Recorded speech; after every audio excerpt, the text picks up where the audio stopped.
Welcome to Daily Finance News, your trusted source for all things financial. In today's episode, we're going to dive into some intriguing recent events in the banking world, particularly the aftermath of the collapse of Silicon Valley Bank.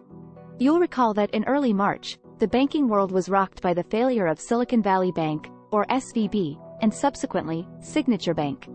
The fallout from these failures created a domino effect within the banking industry, leading to significant deposit withdrawals from U.S. banks.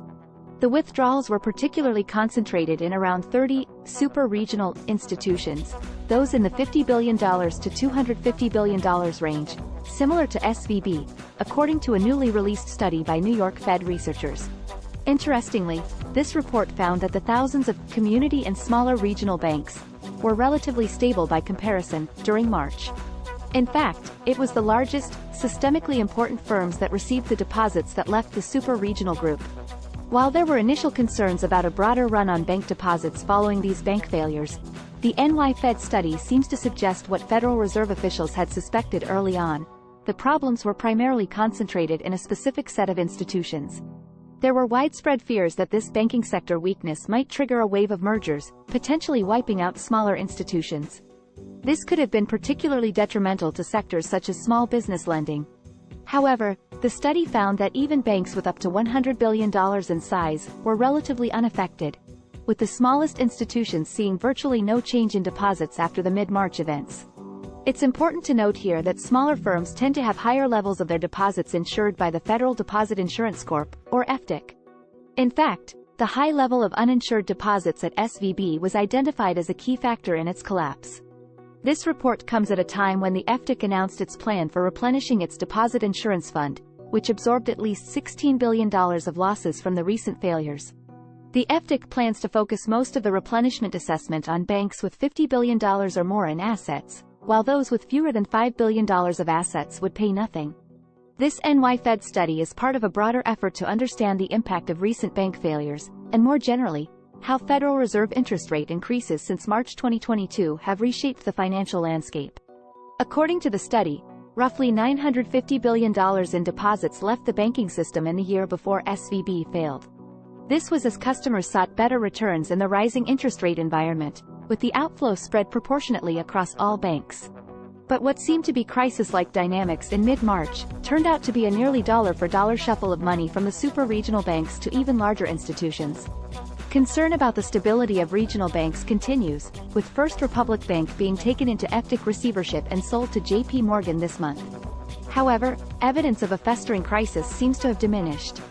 Emergency borrowing from Fed facilities has declined, and the study concludes that much of it was precautionary. Super-regional banks borrowed the most, but banks of all sizes tapped into Fed and other facilities, which suggests demand for precautionary liquidity buffers across the banking system, not just among the most affected institutions. What does this mean for you, the consumer or investor? Well, if you're a depositor in a super-regional bank, this report underscores the importance of ensuring that your deposits are insured. For investors, this report could help in analyzing the relative stability of different banking institutions and sectors. Importantly, the study also suggests that fears of a widespread banking crisis, at least for now, appear to be unfounded. This is not to say that all is well within the banking sector. The collapse of SVB and subsequent events underscore the importance of vigilance and robust risk management within these institutions. Furthermore, the study offers a glimpse into how Federal Reserve interest rate increases since March 2022 have reshaped the banking landscape.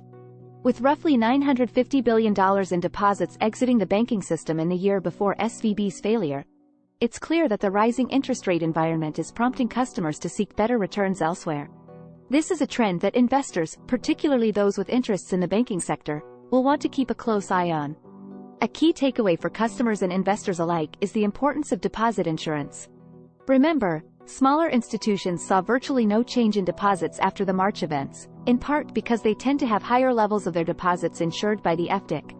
The high level of uninsured deposits at SVB was a significant factor in its collapse, highlighting the critical role that deposit insurance plays in maintaining stability within the banking system. Turning our attention to the FDIC's plans, it's interesting to note that the banks with $50 billion or more in assets will bear the brunt of the replenishment assessment for the FDIC's Deposit Insurance Fund. This fund, which absorbed at least $16 billion in losses from the recent bank failures, is a crucial safety net for the banking system. While it's reassuring to see that the FDIC is taking steps to replenish this fund, the situation also serves as a reminder of the potential risks inherent in the banking system, particularly for uninsured depositors.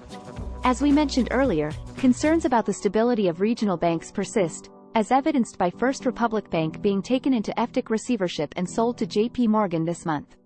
Despite these concerns, however, the study finds that much of the emergency borrowing from Fed facilities was precautionary. This suggests that banks are taking steps to bolster their liquidity buffers, a positive sign for the overall health and stability of the banking system. So, what's the bottom line here? The recent bank failures, and the subsequent fallout, offer important lessons for both consumers and investors. For consumers, they highlight the importance of ensuring that your deposits are insured.